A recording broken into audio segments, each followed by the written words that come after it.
Assalamualaikum warahmatullahi wabarakatuh. Alhamdulillah wassalatu wassalamu ala rasulillah wa ba'du. Ada request khusus dari teman-teman terkait tentang qadiyah Palestina, yaitu permasalahan tentang Palestina. Apakah Palestina ini haknya Yahudi atau haknya orang Arab? Milik Yahudi atau milik orang Arab? Teman-teman, hati-hati Anda yang bodoh dalam sejarah, tidak mengerti soal agama, termakan isu kebodohan. Orang-orang yang bodoh menipu yang lebih bodoh. Hati-hati. Saya emosional nih ya teman-teman ya, sangat amat emosional. Bertambah emosionalnya ketika ada yang mencoba meneliti di konflik ini tahun ini 2021 Palestina dan Israel. Media di Indonesia 60-70% mendukung Israel. Anda bisa bayangkan itu.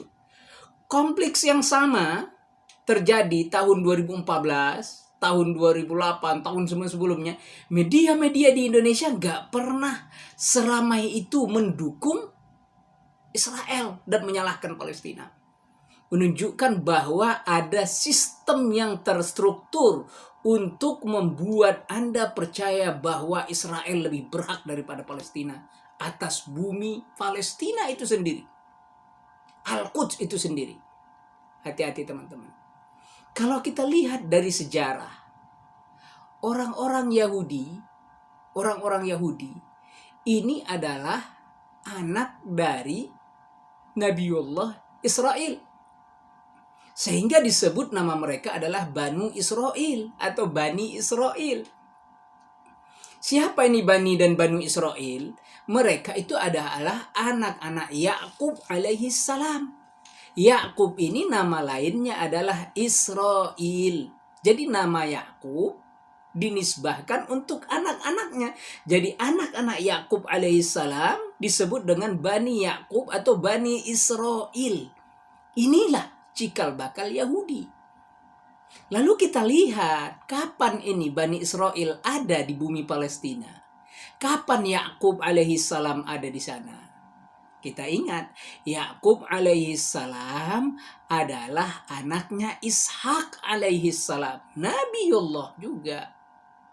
Ishak ini anaknya siapa? Anaknya Ibrahim alaihissalam. Jadi jangan aneh. Ibrahim punya anak Ismail yang kemudian diantar ke Mekah menjadi nanti penghuni Mekah dan melahirkan keturunan-keturunannya Nabi Muhammad sallallahu alaihi wasallam. Nah, dari Nabi Ishak lahirlah nanti salah seorang anaknya Yakub alaihi salam. Dari Nabi Yakub alaihi salam lahirlah 12 orang anaknya dari 4 orang istri. Ingat, sejarahnya jelas ada, teman-teman. Dan perlu kalian ingat, perlu kita tahu bahwa Nabi Ibrahim alaihi salam bukan asli Palestina. Meskipun kuburan Nabi Ibrahim alaihissalam ada di bumi Palestina, yang disebut dengan istilah daerah Al-Khalil. Al-Khalil adalah gelar kepada Nabi Ibrahim alaihissalam, Khalilullah, sehingga daerah itu disebut dengan istilah Al-Khalil, karena di sanalah makam Nabi Ibrahim alaihissalam. Hati-hati, bisa salah. Nah, Nabi Ibrahim alaihissalam kalau bukan orang Palestina, dia orang mana? Orang mana? Nah, Nabi Ibrahim alaihissalam aslinya adalah Babilonia. Babylon ini asalnya adalah Irak. Maka baca sejarah siapa Nabi Ibrahim. Di mana Nabi Ibrahim yang dibakar. Di mana Nabi Ibrahim bertemu dengan Namrud. Di mana Nabi Ibrahim bertemu dengan penyembah bintang, penyembah matahari, penyembah bulan. Itu dalam perjalanan panjang Ibrahim alaihissalam sebelum sampai menapakkan kaki di bumi Palestina. Ingat. Jadi Ibrahim alaihissalam adalah orang Irak, hijrah ke Palestina. Nah, ketika Nabi Ibrahim alaihissalam sampai di Palestina, apakah Palestina kosong tidak berpenghuni? Berpenghuni, ada orangnya di sana. Dan perlu dicatat, maka Ibrahimu Yahudiyyan wala Nasraniyan. Ibrahim itu tidak Yahudi, tidak Nasrani. Jangan dengar klaim mereka. Bagaimana mungkin Yahudi, bagaimana mungkin Nasrani? Wong Yahudi, Nasrani belum ada. Belum ada Yahudi dan Nasrani zaman itu. Ibrahim sudah ada. Nabi Ibrahim datang ke Palestina, penduduknya sudah ada. Siapa penduduknya? Di antaranya adalah Bani Kan'an.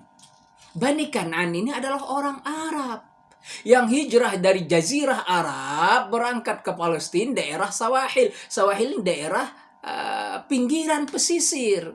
Kemudian ada lagi kabilah Yabus. Kabilah-kabilah yang lain. Yabus ini menempati daerah yang sekarang Al-Quds. Meskipun Al-Quds belum ada. Masjid Aqsa belum ada. Di situ sudah Bani Yabus. Orang-orang kabilah Yabus sudah ada. Lalu di mana klaimnya orang Yahudi yang berhak? Kan gak masuk akal. Ya kan? Nah, ada yang lebih gila. Ada lagi yang berdalil dengan ayat Al-Quran. Masuklah kalian ke tanah ini karena tanah ini yang dijanjikan untuk kalian. Wah, gila lagi itu. Kenapa dia berdalil dengan Al-Quran hanya untuk itu doang? Kenapa dia nggak berdalil dengan Al-Quran ketika mengatakan kesesatan Bani Israel? Kemungkaran orang-orang Yahudi, kenapa dia tidak katakan itu lewat dalil Al-Quran, malah dia bela dengan akal, dengan bahasa-bahasa yang dia hiasin. Jadi di mana haknya orang Yahudi atas bumi Palestina?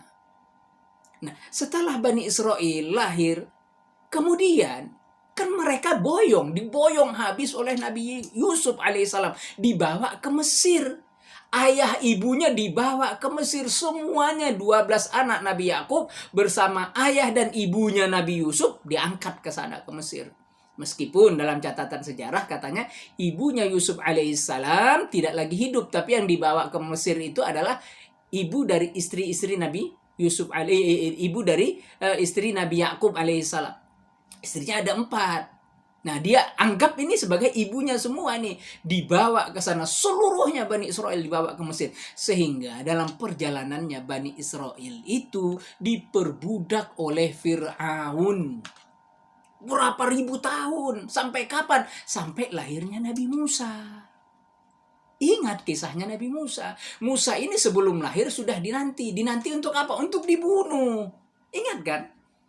Tapi Nabi Musa lah penyelamat Bani Israel. Dalam perjalanan panjang Musa alaihissalam, akhirnya Musa alaihissalam berhasil membawa Bani Israel keluar dari bumi Mesir. Kemana? Ke tanah Kan'an. Di dekat Palestina itu. Melewati Selat Kulzum itu. Menyeberangi Laut Merah itu kan Selat Kulzum. Laut Merah itu Selat Kulzum bagian atas. Coba lihat, ada cekungan begitu. Itu Selat Kulzum itu yang kayak huruf M. Di situ Selat Kulzum, nyebranglah Nabi Musa bersama Bani Israel. Di sanalah Bani Israel bermaksiat kepada Allah, jadikan patung sebagai Tuhan baru. Oleh Samiri itu, patung emas itu. Lahu khuar, patung emas yang bisa mengeluarkan suara seperti anak sapi. Disembah 70.000 orang, disuruh bertaubat dengan cara faqtulu anfusakum, bunuh diri kalian. Saling bunuh tuh. 70.000 orang taubat. Baru diselamatkan oleh Allah, sudah bikin Tuhan baru, tinggalkan Allah. Marah Nabi Musa, tidak saja kepada Bani Israel, kepada saudaranya Harun juga marah. Sampai kata Harun apa? La ta'khudh bilihyati, jangan kau jambak janggutku wahai Musa. Ya bena ummi, wahai anak ibuku. Dia tidak katakan wahai akhi, wahai saudaraku, enggak. Kalau masih saudara itu mungkin orang emosi, tapi kalau sudah bawa wahai anak ibuku, ibu yang kita bawa, kita ini satu ibu, jangan gituin aku. Coba. Itulah perjalanan panjang Bani Israel. Baru masuk ke Palestina, diajak Nabi Musa, yuk kita perangin orang-orang zalim di sana. Hari itu agama Musa yang benar. Penghuni Palestina, penguasa zalim hari itu. Semua penguasa zalim akan dimusuhi oleh seluruh nabi. Penguasa zalim dimusuhi oleh nabi. Nabi Musa ajak Bani Israel, yuk kita perangin mereka. Kata Bani Israel apa? Kamu saja Musa yang perang sana dengan Tuhanmu. Kami di sini duduk nunggu. Nah, kalau sudah kelar perang baru kami masuk. Murka Allah. Marah Allah, maksiat kepada Rasulnya, maksiat kepada Nabinya, dihukum oleh Allah 40 tahun mereka yatihuna fil ardh, mencar di muka bumi. Lari ke sana, lari ke sini, balik lagi ke tempat. Nggak bisa keluar dari tempat. Disebut dengan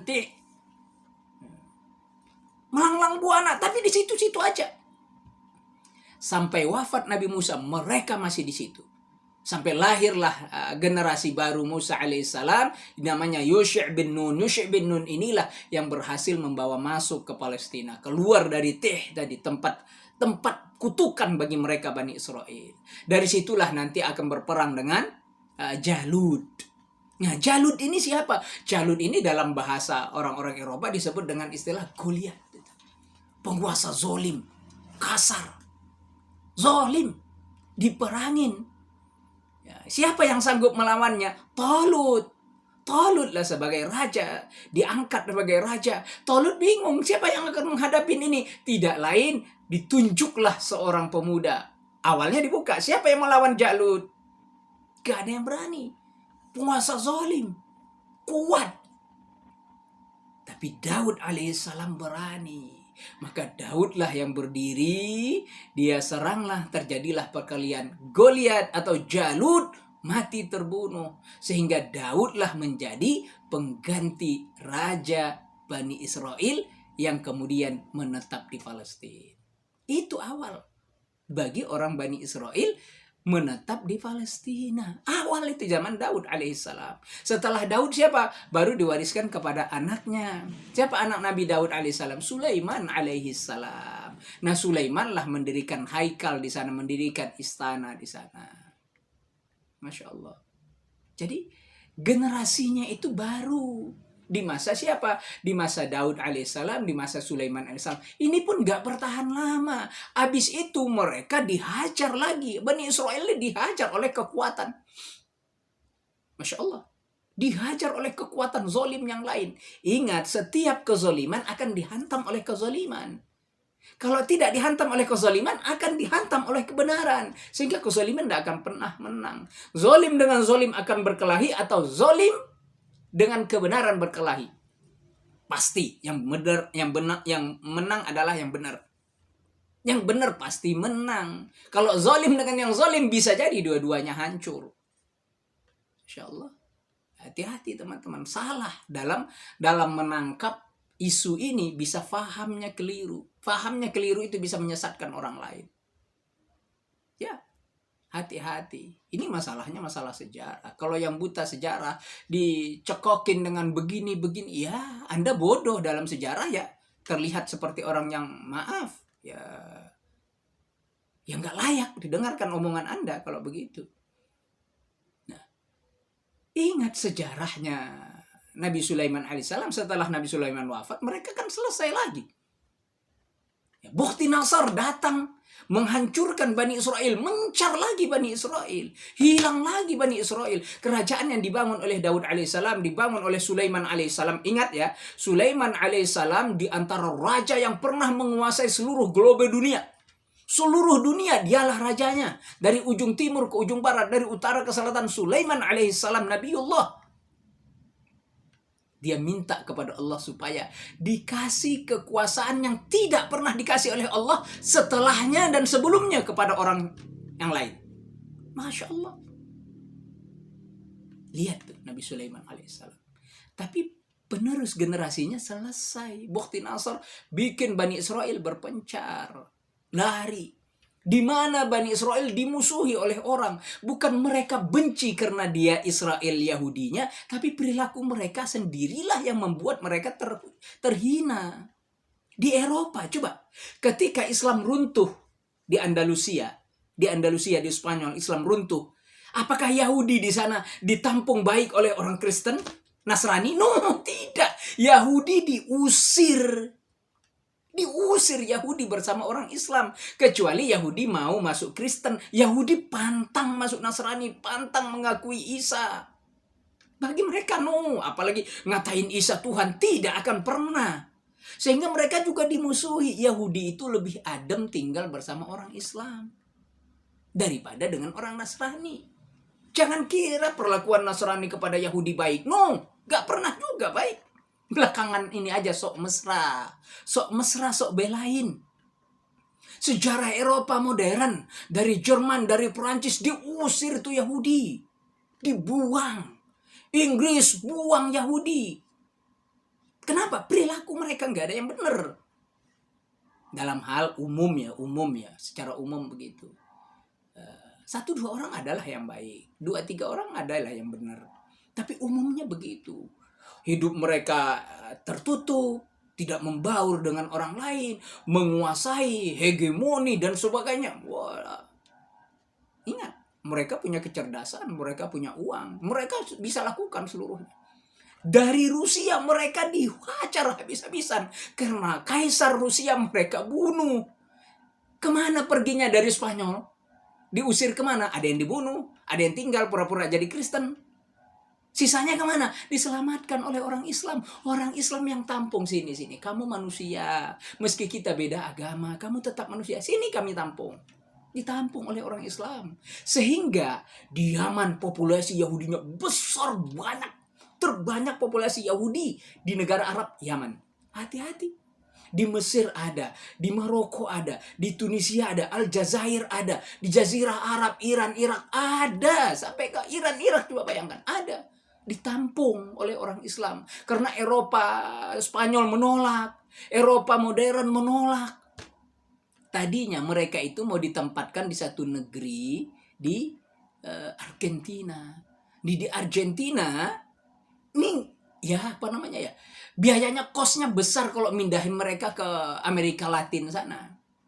Akhirnya dengan berbagai trik-trik tertentu lah, ada permainan dan sebagainya, diletakkanlah mereka di Palestina dengan slogan bumi yang dijanjikan untuk kalian. Unsur bisnisnya besar. Jangan kira mereka datang ke situ free, gratis, bayar, ada brokernya itu. Ingat, mereka datang ke Palestina itu dulu.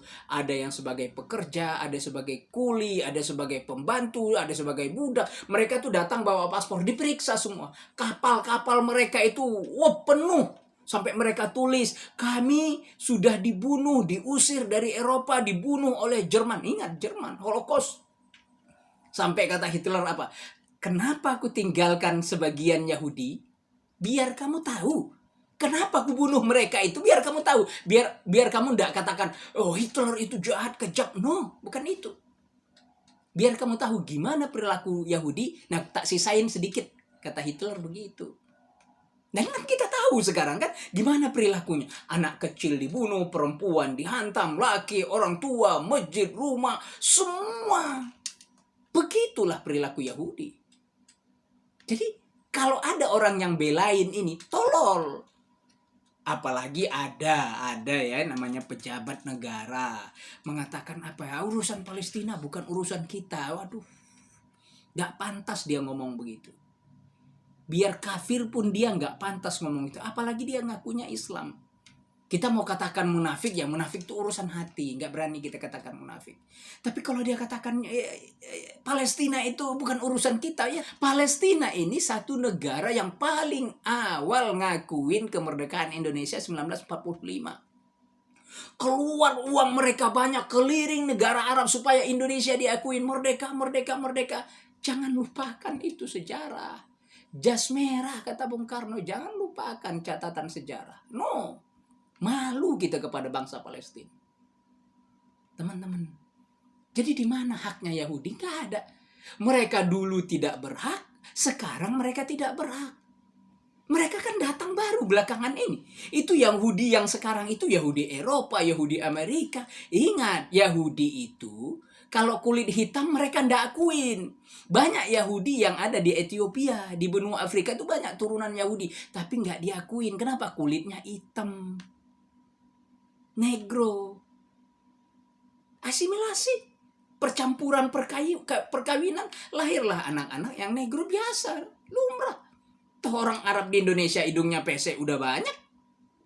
Orang Arab di Indonesia yang matanya cipit sudah ada. Kenapa? Sudah ada perkawinan silang. Tapi tetap dia adalah darahnya Arab. Ini Yahudi, darahnya Yahudi. Lahir dari rahimnya ibu Yahudi.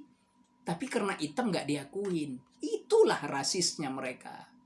Yang dari Eropa, dari Amerika disambut baik.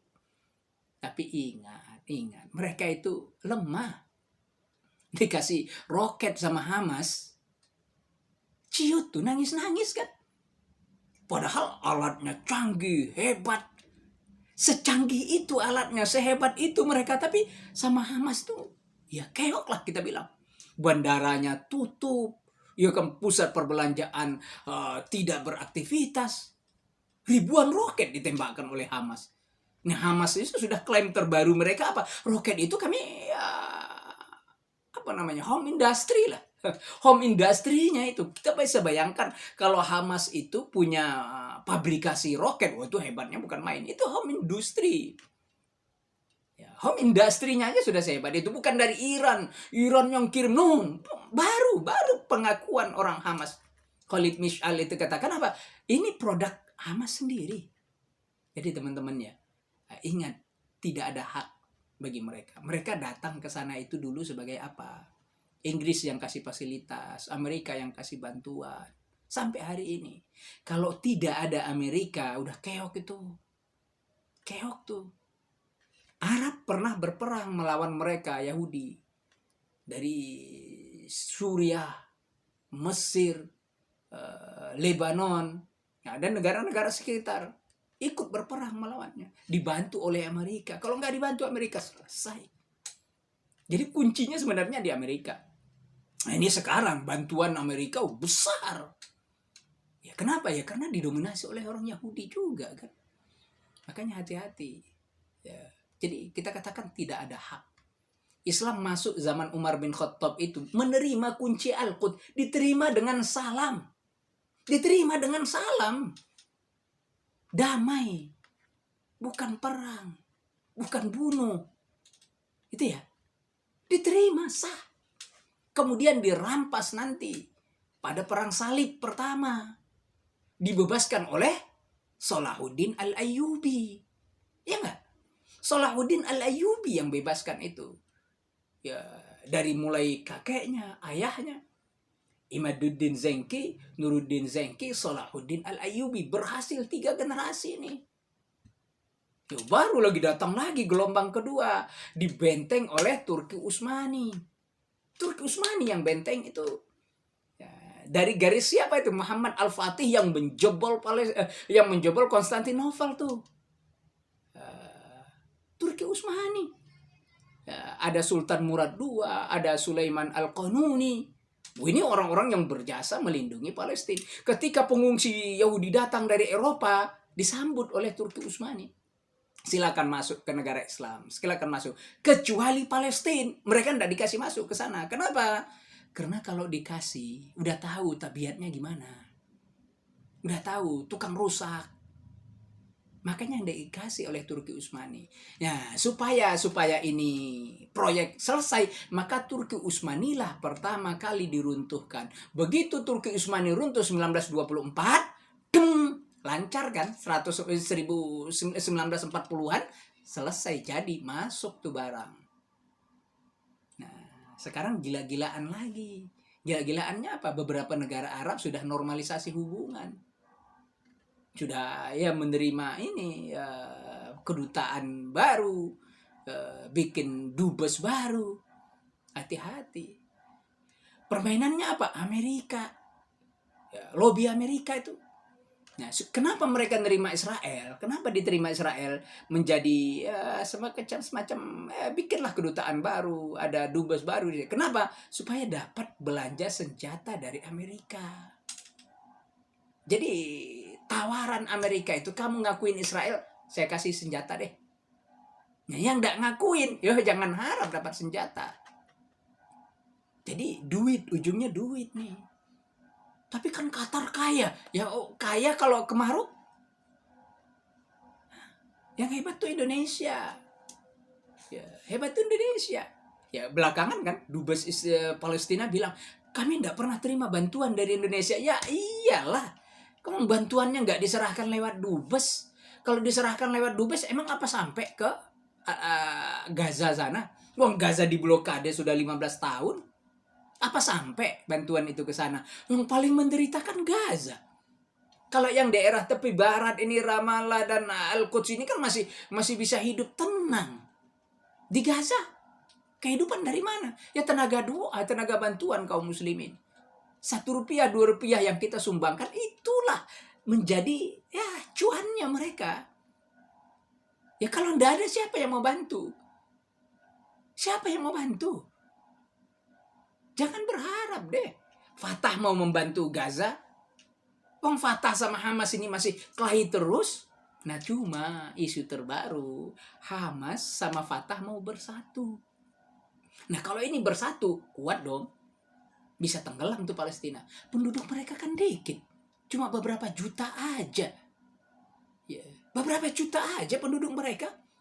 Nah kalau umat Palestina, Mesir bersatu semua, wah selesai itu urusan.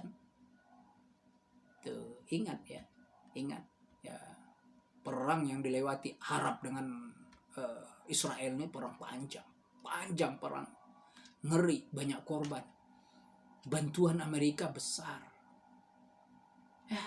Inilah kita katakan gak ada hak mereka itu datang merampas ke sana, merampas. Kamu bisa bayangkan temannya, rumahmu sudah kamu tempati sudah puluhan tahun, bahwa kakekmu sudah ratusan tahun, buyutmu bahkan sudah ribuan tahun, itu tanahmu. Tiba-tiba mereka datang dari Eropa, keluar, ini kami ambil. Loh kenapa kamu ambil? Kalau enggak aku yang ambil, orang lain pasti ambil. Gila itu kan. Jadi menteri perumahan mereka itu programnya apa? Programnya bukan bangun perumahan, tapi mengambil rumah orang Arab Palestina, orang asli sana. Mereka keturunan Yabus, mereka keturunan Kan'an, mereka keturunan kabilah-kabilah yang menempati Palestina sejak awal. Jauh sebelum Ibrahim lahir, apalagi Yakub alaihissalam, apalagi Yusuf, apalagi Daud, apalagi Sulaiman, kejauhan.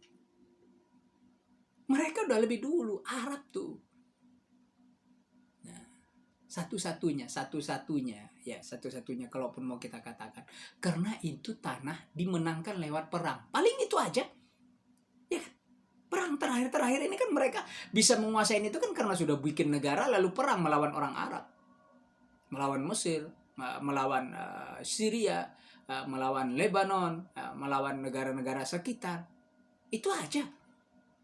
Selagi ini masih mungkin direbut kembali, ya Mesir bisa merebut Sinai, Suriah bisa merebut Golan nanti. Digeser bisa kejepit. Nah, jadi bisa hilang dong Israel dari peta dunia. Ya, lempar ke laut. Dulu kan slogannya sebelum Yasir Arafat bikin Tahrir Palestina itu, slogan mereka orang Arab semua sepakat Palestina harus bersih dari Yahudi. Buang ke laut tuh Israel. Itu dulu slogan awalnya begitu. Nah, tapi karena sudah Yasir Arafat, udah aku yang ngurus, kira-kira gitu deh. Ya akhirnya yang lain udah mundur ya, akhirnya masing-masing. Nah, sampai sekarang bukan masing-masing lagi, pecah. Palestina dulu satu suara, sekarang sudah jadi Fatah dan Hamas. Ada yang pengen berdamai dengan Israel. Hamas katakan, no, tidak sejengkal pun akan kami kasih bumi Palestina ini kepada Yahudi Zionis. Ingat temannya, Yahudi atau Bani Israel itu sebenarnya nggak ada masalah dengan kita. Zionisnya, toh istri Nabi kan Yahudi, Sofia itu Yahudi, ya. Tapi nggak ada masalah keyahudiannya itu. Ya, kenapa? Bukan pada dia nasabnya siapa, tapi perilaku. Nah, sahabat Nabi banyak yang keturunan Yahudi, banyak sampai Nabi wafat masih ada orang-orang Yahudi. Masya Allah. Jadi Islam sampai hari ini tidak memusuhi mereka karena mereka Yahudi, bukan unsuriyah, bukan ta'assub, bukan fanatisme, bukan rasisme, bukan itu, tapi perilaku. Cukup kita jadi manusia, nggak usah jadi orang Arab, nggak usah jadi orang Islam deh. Kamu jadi orang aja, jadi manusia aja, nggak usah dia manusia normal, agak yang kurang-kurang dikit aja deh. Lihat ada pembunuhan, pembantaian, pengoboman, coba luar biasa itu. Di abad modern ini, yang katanya kita orang Indonesia ini anti penjajahan, menghapuskan penjajahan di seluruh, ingat pembukaan Undang-Undang 1945. Kan kita anti penjajahan, kok masih ada orang Indonesia yang dukung? Anehnya itu orang Islam, kan tolol. buta sejarah, gak ngerti, tapi mungkin ya cari duit dari situ. Ngeri, gak akan kaya loh kamu cari duit dari situ. Bodoh, gak akan kaya. Jadi teman-teman ya, buat teman-teman yang ragu, hari ini singkirkan keraguan. Gak ada hak mereka di situ. Mereka datang menumpang, lalu nguasain, bikin negara dalam negara. Itu aja. Ya kalau klaim dulu pernah begini, kita juga bisa klaim sampai ke Malaysia. Kenapa? Dulu Majapahit itu sampai kemana? Kita kan bisa nggak klaim begitu sekarang? Ya nggak bisa. Kita bisa nggak klaim berdasarkan sumpah palapa? Ya nggak boleh dong. Ya nggak? Nah, jadi teman-teman ya, mudah-mudahan ini menjadi pencerahan. Maaf nih, saya emosional kalau bahasnya dari dulu emosional. Ya, kenapa emosional ya? Ya kalau saya bilang saya terlalu gila mencintai Palestina, mencintai Al-Aqsa. Meskipun saya belum bisa nyampe ke sana, tapi ya cinta saya kepada Palestina, kepada Al-Aqsa, melihat perjuangan Hamas, melihat penderitaan rakyat Palestina, terenyuh hati. Kita ingatlah bagaimana perjuangan para pendahulu kita, para pahlawan. Kakek buyut kita dulu pahlawan loh di Indonesia. Iya, kakek buyut kami itu pahlawan di Indonesia. Cuma nggak tercatat dalam sejarah saja. Mereka berjuang, berperang. Gak sedikit di antara mereka yang mati, tapi tidak dikenang. Perjuangan mereka itu berat. Bantu Palestina. Doa, minimal doa. Ada duit, kasih tuh duit. Jangan masalah sumbangan Palestina ngapain. Kamu berisik, ribut ngapain. Orang yang nyumbang, kamu yang berisik. Kamu berisikin itu dana bansos yang dikorupsi. Bahkan terbaru katanya isunya itu diduga sampai 100 triliun. Itu yang diberisikin. Dana Asabri, koruptor-koruptor besar itu triliunan. Dulu 1 triliun aja korupsi sudah heboh. Sekarang belasan, puluhan triliun. Bahkan ada isunya itu diberitakan sampai 100 triliun. Ngeri. Itu yang diberisikin. Jangan bantuan untuk Palestina diberisikin. Manusia nggak sih lo? Emosi gue. Jangan tanya, lu emang nyumbang berapa? Gak ada urusanmu, menyumbang 1.000 rupiah juga duitku. Untuk siapa? Saudaraku. Please deh. Ya teman-teman ya. Bungkam mulut mereka yang coba menggoyah itu. Membolak-balikan fakta. Saya kira itu aja. Waktu kita sudah mau masuk maghrib. Sekian. Dan mohon maaf. Ya ini mohon maaf, saya emosional banget nih. Ya, kenapa ya? Terlalu gila saya mencintai Palestina gitu deh. Berharap saya bisa sholat di Masjidil Aqsa. Berharap saya bisa sholat diridhoi oleh Allah, sholat di Masjidil Aqsa yang kata Nabi 500 kali lipat dibandingkan masjid-masjid lain. Masjid Nabawi, Masjidil Haram, Masjidil Aqsa, 3 tempat ini. Kalau bisa berangkat, pergilah ke sana. Fadilahnya besar, bantulah mereka. Setetes minyak yang kita sumbangkan di sana, 1 rupiah yang menerangi Al-Aqsa, itu jauh lebih afdol daripada jihad kita fisabilillah. Ya maaf ya, mungkin kita tidak sanggup jihad, nenteng senjata boro-boro. Ya, lihat Israel ngokang senjata aja sudah takut, teriak nangis kita, kalah gitu, malu kita sama anak-anak yang ada di Israel sana. Kecil-kecil berani. Mati resikonya itu mati cuma sekali, tapi mereka ingin mati dalam keadaan terhormat. Daripada hidup hina, lebih baik mati terhormat. Ish kariman au mut syahidan, hiduplah engkau karim, mulia. Atau kalau tidak bisa hidup mulia ya udah mati aja, tapi mati dalam keadaan syahid fisabilillah. Assalamualaikum warahmatullahi wabarakatuh.